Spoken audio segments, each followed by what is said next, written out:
So today I'm really excited to introduce MJ. She has been a food product developer, food scientist, her most of her career. And I'm not going to do an intro for you, so why don't you take it away? Yeah, I'll take it away. Thanks, Noah. So I am a food scientist and a product developer. I've been at this for 10 years. My core expertise is in original formulations designed for commercial scale. And my specialization is in the plant-based space as well as better for you products. So that can look like a lot of things. It generally looks like simple ingredients, reduced sugar, fiber and protein fortification, and allergen free. Now, Noah, Awesome. I know you have some questions for I me. do. Okay. I do. I Before you start asking those questions, I'm just going to go ahead and share my screen and get my presentation ready because I want to make sure that I don't get off track in the limited time that we have together. And I need to see some bullet points for my own memory's sake. So let me just get that ready.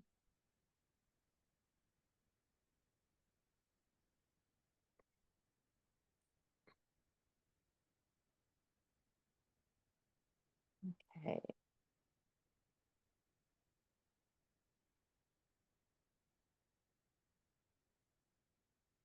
Awesome. Okay. We can see No, it. yes, I can see it. All Great. right, let's jump in here. I am ready when you are with your questions. Great. All right, let's start off. What is a food product developer and how are they different from a chef or a food scientist? Yes, I love this question. So let's just start off by saying that that's actually very vague what a food product developer is. And it can look like a lot of different things. Uh, just for some pointers, I guess the thing that brings us all together is that we have hands on knowledge for application and creating products, as well as just general knowledge of how to create products. But we don't necessarily have the same background or experiences or skill sets. And we definitely approach product development with a different level of scale in mind.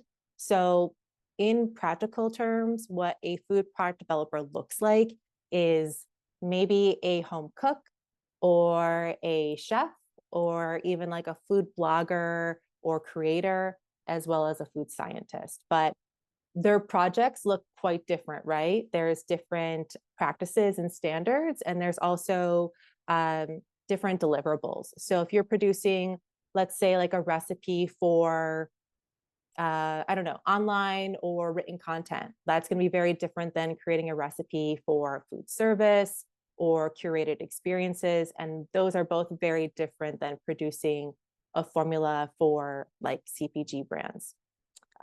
Just to make this a bit more helpful, this is what these like differentiators really boil down to. If you're comparing like food product developers against one another, they're going to have different skill sets and experiences, right? Sometimes that's very academic, other times it's very industry focused. I think the best is when there's a combination of both worlds.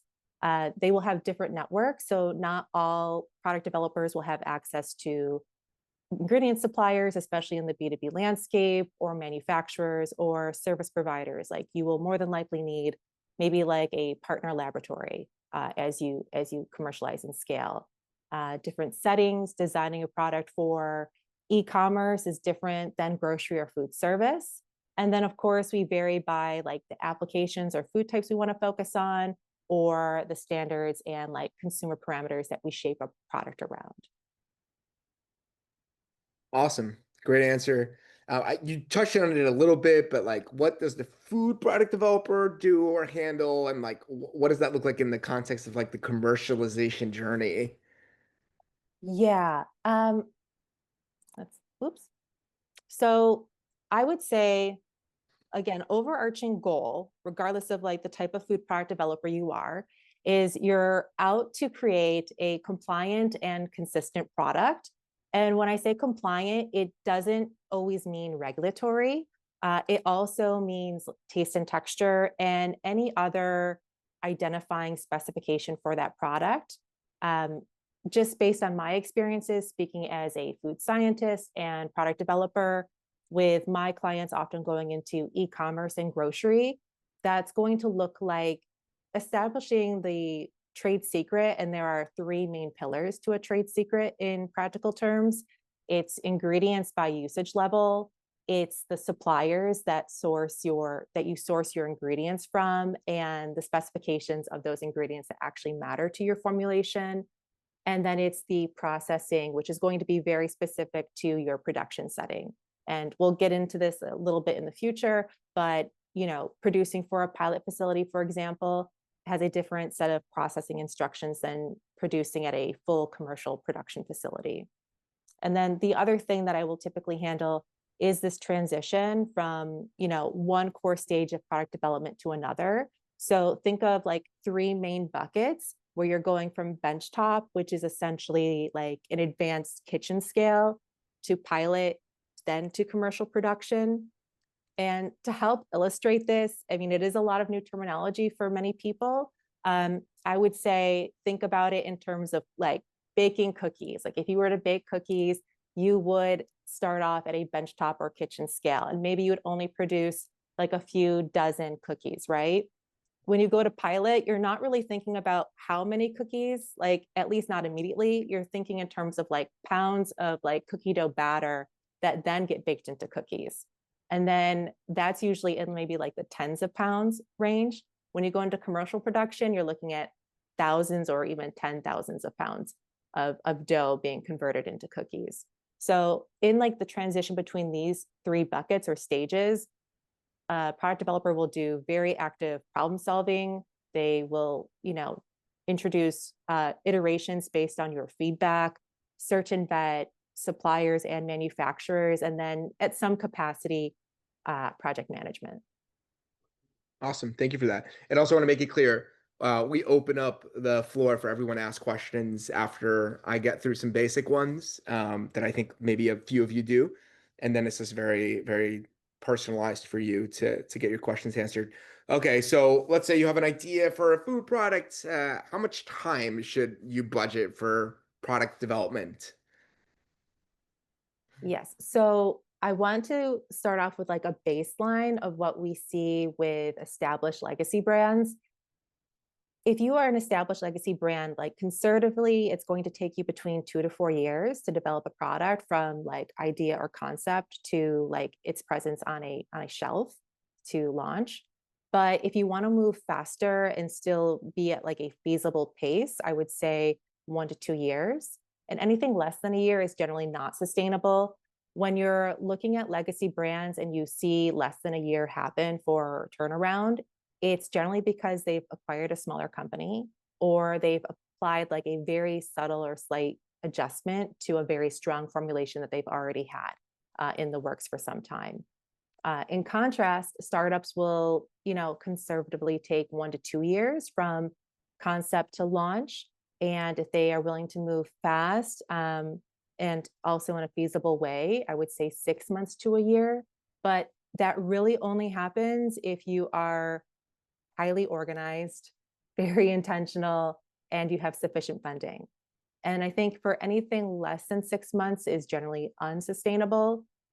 It's still possible. I've seen it happen, but generally those projects are further along in their product formulation, or they already have very strong like connections with buyers in retail settings. So it looks like startups are about twice as fast as legacy brands on average. Yeah, I think so. And I think this is also because you're working with very lean teams. And I'd like to believe that they are able to come to decisions a bit quicker. Mhm. But there's also the reality that if you are a legacy brand, you have more to lose. So your risk tolerance is lower. And that comes with the reality that if you do something wrong, there's like a greater chance that you will be held accountable for it. And that's all factored into their product's pricing. Makes sense. So let's talk cost. Yeah, What should I someone have. budget? Okay, so the next slide I think will scare some people, but these are generalizations, but I think that they are a very fair benchmark in setting expectations. So let's look at this from those core stages of product development. We have benchtop, pilot, commercial production. To do a benchtop formulation is going to take between 1 to 3 months to complete. And a lot of that time is in the iteration. So when you are working with a product developer, you will be, I will be shipping samples to a client. They will be receiving that. They will be issuing feedback on those samples. And then I will iterate upon those formulations to make them better in some way. So for every time you iterate, there's like a really good chance you're going to need more ingredients or new ingredients. And you can't just pick up these ingredients at the grocery store, right? You have to work in the B2B supplier network. So from the point that you conduct an inquiry with a supplier, it's usually like, yeah, I would say usually like 1 to 2 weeks before they actually turn around the actual sample. And then once you get it, then you can actually start your hands-on formulation work again. I would say typically there's like 3 stages to benchtop R&D. And that means like an initial set of samples followed by 2 iterations. That varies, but I think between $5,000 to $10,000 is a safe budget. And that's going to be very provider specific in terms of like their hourly rate or how they like to structure their projects. When you go into pilot, a really good budget and timeline to keep in mind is really just around like lead times. So when you are ready to try your formula, transitioning it from benchtop to pilot, 4 to 8 weeks is like how long it takes for you to actually get into the facility. So before that, you have to, do your searching and vetting of all your options. And then you have to narrow down to a facility and you have to place a purchase order. So you have to have funding available. Once you do that, from like the time of a purchase order to your pilot facility, it will be 4 to 8 weeks before you enter that facility. It can actually conduct it. And when you do, I just want to like say this is for really just your facility and your ingredients. It doesn't really factor in your costs for consulting time or travel and lodging. And this is partly so widely ranging because you can go to a specific facility for only pilot trials, or what's generally preferred is you work with a manufacturer that can commercially produce and they offer like a smaller campaign for you. And so in those cases, generally the pilot costs are a bit higher. And then with commercial production, you're looking at 8 to 12 weeks. And so again, that's lead time. That's like once you have everything together and you place that PO, from the time of a PO, 8 to 12 weeks before you can get into the facility. That seems like a lot of like unnecessary time waiting, but you actually really will need it.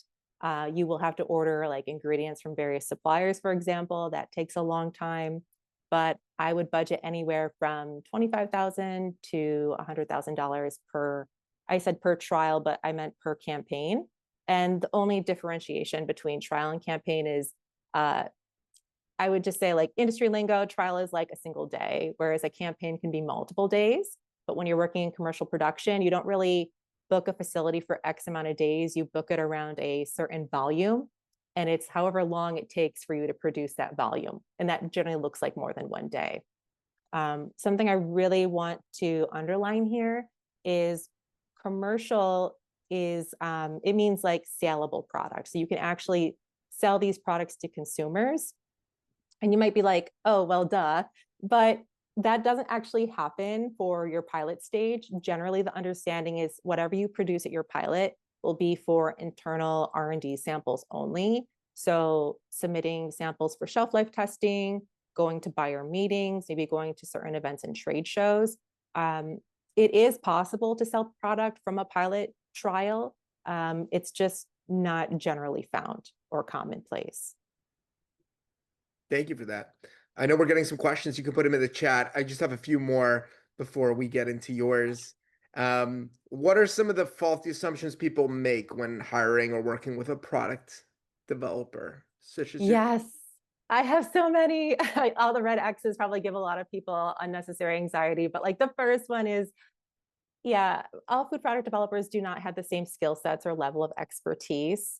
I think the thing I really want to emphasize on this is there is an absence of acknowledging that food product development is truly like part art, part science, and then a lot of creative problem solving. So even if you have developers who come from the same background or years of experience, their output could be very different. The other thing is that food product developers don't cover all the responsibilities of an operations department. So I guess this is just to say, like, it does take a village to bring a product to market. Um, and if you're organized and you know how to manage a project, there's a better likelihood of that staying on track. But I would not leave that up to a contract food product developer to solely handle, or at least I wouldn't assume that. It's certainly something that some are capable of, but it's not a general understanding that's something that they would handle. I think the best practice would be to, oops, sorry about that, would just be to know your project's roadmap, establish your own deadlines, and hold all parties accountable as best as you can, knowing that you're going to have to ask your food product developer for some guidance, but that's really in your territory to handle. Um, the other thing is kind of like two other points I want to make are really when it comes down to selection of a food product developer. If one hasn't necessarily created the exact product that you're looking for or hasn't worked in the same category, it doesn't mean that they're not capable. I think a lot of experts in their field like really appreciate a good challenge. So in some cases, and I would say especially the cases where you're producing a product that has a high level of differentiation from what you find in the market, I would say that enthusiasm can speak louder than direct experience or even years of experience. Um, and you had said we got a lot of questions, so and I trust you about the slide with the costs. If you looked at those and you just thought, "Oh my goodness, I can't afford a food product developer," I just want to say that food product developers, yes, costs can vary widely. They're generally, the hourly rate multiplied by the amount of hours you work, right? And that's set by experience, but it's also set by demand. So there are slow seasons for any industry. And perhaps if you find a product developer in a slower season, that provides you with a better negotiation opportunity. But the other thing too is if you are very intentional, organized, and like pleasant to work with, that goes a long ways. And if you are a pre-revenue startup, that can also afford you, I guess, better negotiation terms. So just keep that in mind. I know that for myself, pre-revenue companies that are very organized and pleasant to work with, I do make significant. I offer them at a significantly different price to account for their circumstances. Awesome. Thank you for that. What should founders do before getting in touch with a product developer? What's the homework for founders?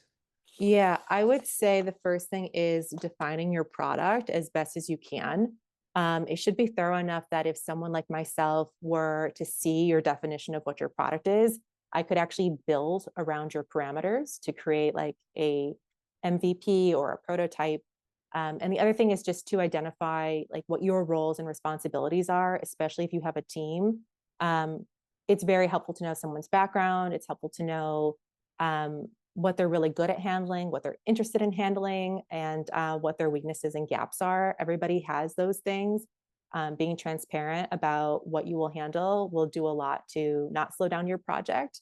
And I would say if you're working in a team dynamic, just to make sure that responsibilities that fall under like these four departments, right? Like brand and marketing, operations, sales, and finance are all covered by your team. Those would be like the two main things to do before getting in touch with one. Cool. That's great to know. What do you think really like what kind of project necessitates using the help of a product developer? Like, is it really necessary for all types of projects or only certain ones? Okay, so I would say you don't have to hire a product developer for all projects. If like you're already handling, like let's say your own meal prep or your own cooking, I really do believe chances are you can actually do a significant portion of this yourself.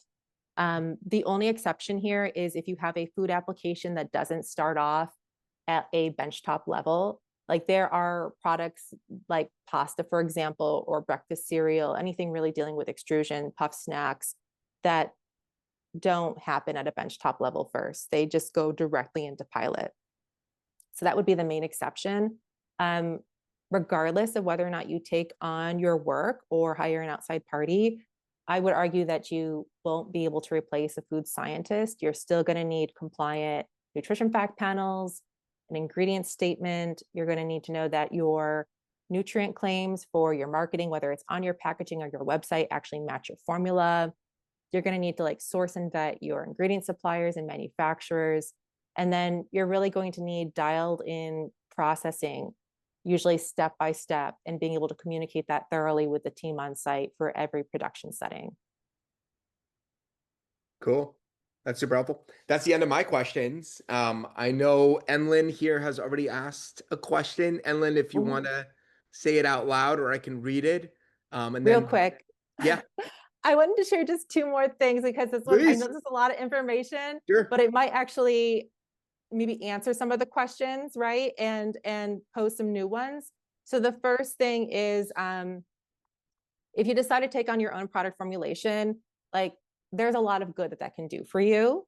And, you know, I've been in this business for 10 years. And one of the things I really wanted to change is, you know, how much power founders hand over to outside parties. I think there's this unchecked mentality that they have to trust and hire outside experts. And I just think from what I have seen, you can go much further and you know if just by like engaging with the fundamentals at like the very discipline at the heart of your business, if you know those things, you won't leave yourself open to being at the mercy and like competency of others.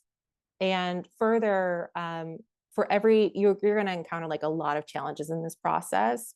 So as you're going through that, if you have to hire outside help with every single challenge, you're just diluting like your only form of intellectual property, which is trade secret.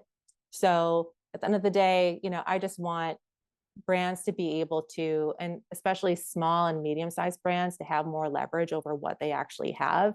And if you're interested in doing your own preliminary formulation, just stay tuned because I'm launching an e-course that tells you exactly how to do that.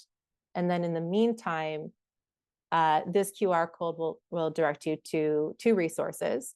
Um, the first one is a product development brief. So this essentially defines what your product is.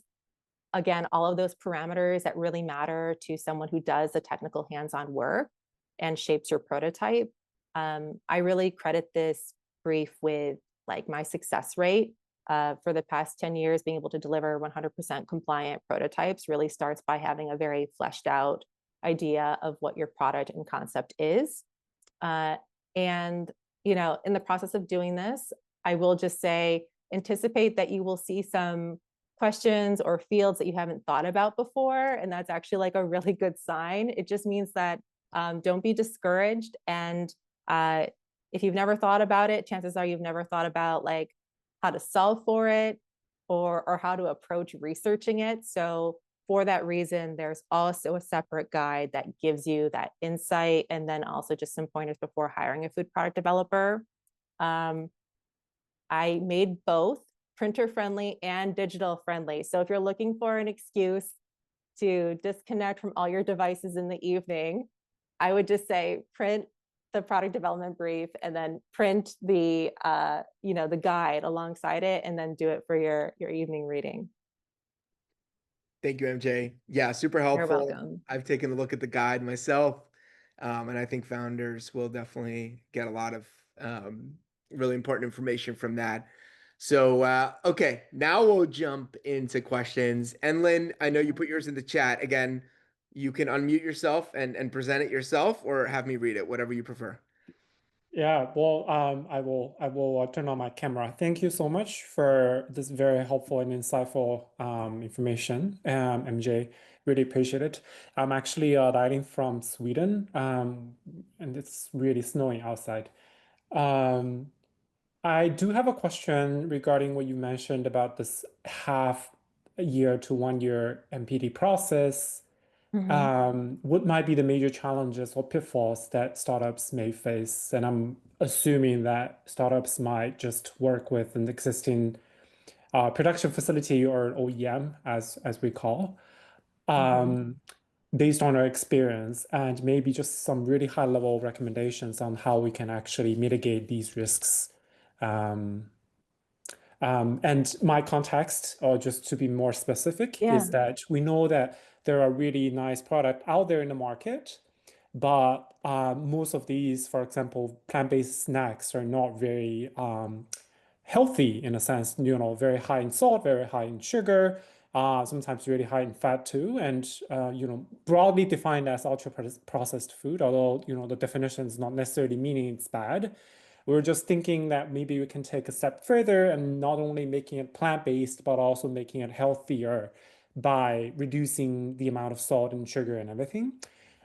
So we're actually in the process of like pilot testing the very first batch of products. But I just wanted to hear, some of your sharings about kind of the common pitfalls that these startups might have in terms of like potentially over investing or under investing in the NPD process. Thank you. Yeah. So Emlyn, a couple of questions. Are you working with extrusion for your product? Actually, yes. You are. Okay. Yeah. So things might work a little differently in your part of the world than our landscape here in North America. Ours, landscapes will be different, and they'll be different in at least how many manufacturing environments they have available with a certain technology, as well as the pilot facilities that exist for that technology. So that can be a bottleneck. When it comes to extrusion-based products, that's an application I absolutely love. It was love at first sight for me when I walked into an extrusion facility. I will just say that a lot of that lead time for that 6 months to 1 year is in waiting for your next pilot production run, because you don't always have a successful production your first time. And that can point to that 6 to 8-week lead time, right, for a pilot facility, or 8 to 12 weeks if you're going into full commercial production.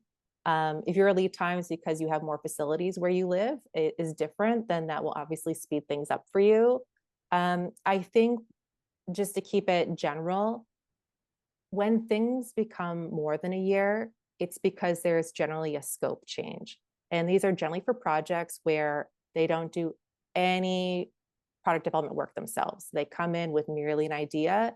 It is like just text on paper, and they might have 1 to 2 competitors in the market that they use as a reference. Like, I like this product, but I don't appreciate the texture because it could be this or that. Or I like this flavor system, but it could be bolder. And when you're starting at that baseline, you're really starting from scratch essentially. But if you're coming in and you already have like a starting formulation, and you also have that formatted in a way that a product developer can understand, you can move way faster. If you also have your ingredient suppliers, even if it's not all of them, just a couple lined up, that moves the ball a lot faster. And it doesn't have to be individual ingredient suppliers. It can be distribution partners, because a lot of ingredients will be more commodity. So you'll just work with a single distributor, as opposed to individual suppliers. So I would say those would be like some of the main things I see. Does that answer your question? Yeah, definitely. So I appreciate that. I mean, for us, it's also a bit more kind of a logistic challenge as well, because we are having our OEM facility in Malaysia. And that's only because of the halal certification. It's extremely important here in Europe. So that's kind of logistic wise, there's also kind of the headache of air freight and ocean freight. So these were all the things that we were thinking about. But definitely, I think what you mentioned in terms of techniques that are used, and also kind of the investment, is really helpful. And I'll reach out definitely in the future if we wanted to just also have you in the advisory team. Oh, thank you for that. Thank you. Thanks for your question. Thank you, Emlyn. And Stephanie's asking, what is the name of the facility they keep referencing? Are we talking about like extrusion facility? I think Emlyn and I were talking about extrusion facilities. So this is a very specific type of equipment that is used to produce anything from pet food to pasta to breakfast cereal to puff snacks. Generally, that is the technology that's required to produce it at a mass scale. My understanding of it is a giant tube that just like forces mass. Yeah, that's right. It's like a toothpaste tube, but way more advanced. Yeah. Gotcha. It controls like pressure, heat, like temperature, steam injection, all of these things. Um, I could go into it. That could be another webinar. I've But seen an I extrusion will. machine I actually. guess for Stephanie's question, what about extrusion would she particularly like to know, or did she just wanted to know I like, just wanted to know the type. okay, Yeah. got it. Mhm. Anybody else have any questions for MJ?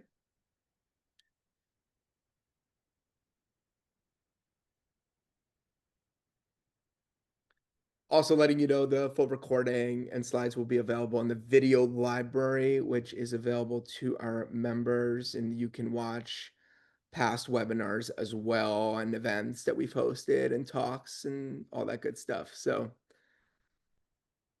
just letting you know about that. Where did MJ get her black and white sweater? Thank I you. got this. This is a secondhand find at Crossroads many years ago, so you won't be able to find it, Stephanie, but thank you. That is very kind of you. Stylish, she says. Cool. Thank you, Anybody thank you. else? Now's your time. Yeah, and please don't be shy. We actually have a lot of time left, and if you have a very specific, I would say, technical question that you wish you could ask a food scientist, wish granted, I am here. I am here to answer them. When is the slow period? Stephanie's asking really good questions. Sorry, you go ahead, Noah, you ask. When is the slow period for food scientists? I'm gonna go ahead and guess it's the holiday season coming up, at least in North America, probably is the slow season. That's right. That's right. And if it's not, I would say like it's not necessarily slow in terms of like um people don't have enough projects, but projects are wrapping up. People are thinking about what's going to be happening the next year if they can secure some contracts, by the time they get back from the holidays. So that's a really good time to inquire. I would say early November, starting in early November through before people break for the holidays. So basically end of November before Thanksgiving. Um, and yeah, I think it really boils down to setting yourself up for a really strong year and having contracts already secured. Just because projects come to their end usually around this time of year. We have a question from Diana. What encouraged you to pursue this career? Um, so that's a funny question because I kind of like came in through kind of like a lot of the talking points that I now disagree with. Like I wanted to see a better food industry in terms of like products on shelves that really matched, what I needed as a consumer, as someone with a lot of dietary restrictions and also restrictions around, I guess, just kind of like values oriented things. So I thought, oh, if I come into the industry at the ground level where I can build products, then I can do a lot to shape the future of the industry. But it was pretty naive in hindsight because food product developers don't generally decide what's created. Marketers, C-suite decide what's created, and then product developers deliver. The other thing too is, like I was really such a stickler for, I guess, what is clean label way before it was popular, only to realize like later in my years that like, oh, I appreciate the nuance and the balance, and it can't be as straightforward as having a clean ingredient. And it's also pretty arbitrary because you as a brand get to decide what you call an ingredient. So if you don't like methyl cellulose and you create a creative name, you just have to live with the risk of not getting sued. And that's what a lot of people do. So, I mean, it's just to say that there's a lot of nuance. I came in very bright and eager to change the industry in some way, only to realize that like my role isn't really in charge of those decisions. But I'm glad where I ended up because I love knowing the big picture and where I fit into it and how to execute a product from just an idea to, yeah, reality. And not to focus on methyl cellulose, but my understanding is that it is a tree fiber, and it is one of the most commonly prescribed antidiuretics. if that's the That's right term. right. So That's don't right. be afraid of methylcellulose. It sounds scary. It Hmm. doesn't necessarily have to be. Sahana, I hope I pronounced that correctly, has a question about plant-based dairy. Do you want to go on camera and ask? Yes. Hi, MJ. Thank you for Wow. that session. That was very insightful. So my name is Sahana and I'm from India. I'm joining from India. So I had a specific question about plant-based dairy. So, I mean, dairy is pretty big in India, and I already have a company, and we make vegan curd, which is like a yogurt. So I just wanted to know what are some of the challenges that you have probably faced while developing a plant-based yogurt, or going from. So basically, the benchtop R&D is pretty much done, and we'll probably be going into pilot and commercial soon. So, I mean, just the pilot, not commercial, just as yet. So I just wanted to know what are some of the considerations or what are some of the challenges specifically for plant-based dairy if you've faced any? Yeah, this goes back to the manufacturing landscape. So at least here in North America, if you want to go into the dairy space, you're going to have a hard time finding manufacturing partners who are very committed to animal-based dairy and not dairy alternatives. So it can get a little political, especially in the early years of plant-based. I remember what those conversations were like 8 years ago. It was just like a hard no. And now you see some flexibility, but now I would say we're back at not a hard no, but a lot of skepticism, and for good reason. I think outside of like landscapes that are a bit more controlled by the dairy, like animal dairy landscape, not wanting to have alternatives in, is funding. There are a lot of great products that have never seen the light of day, and it's simply because they ran out of funding, or they didn't have a strong go-to-market strategy, or they did not anticipate the commercial reality in terms of costs, right? When you're going into a commercial production facility where they want you to produce tens of thousands of units of something, your ingredient costs will be higher than commoditized animal dairy, and you will have more ingredients, which will feed into your cost. But I refuse to say that like it's more expensive. Like you can actually create a very competitive, accessible product. But if you are a lean,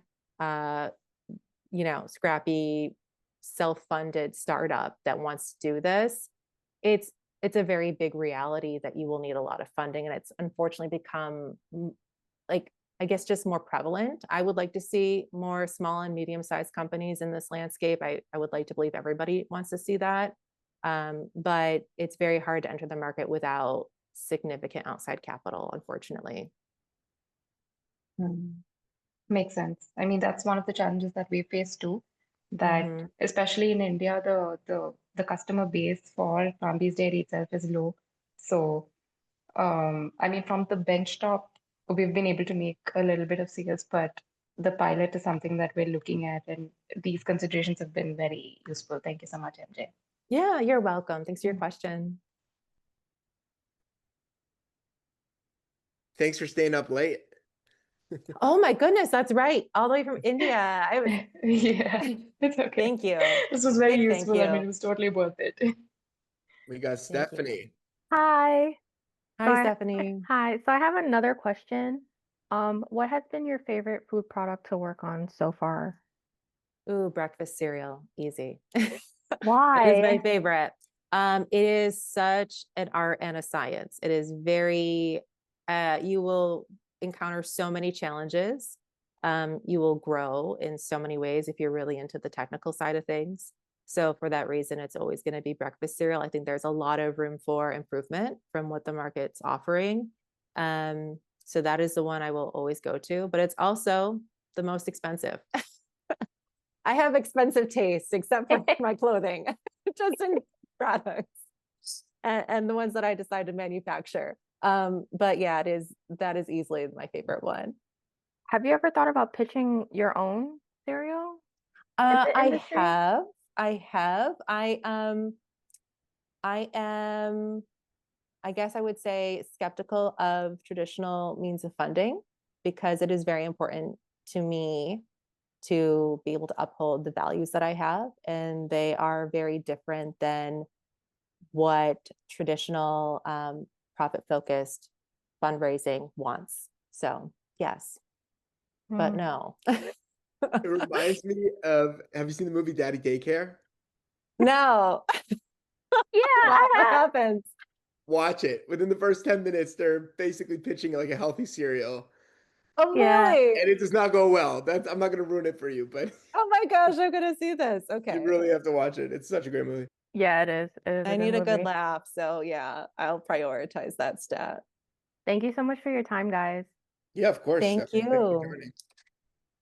Any other questions? Otherwise, I can give you a couple of minutes of your day back.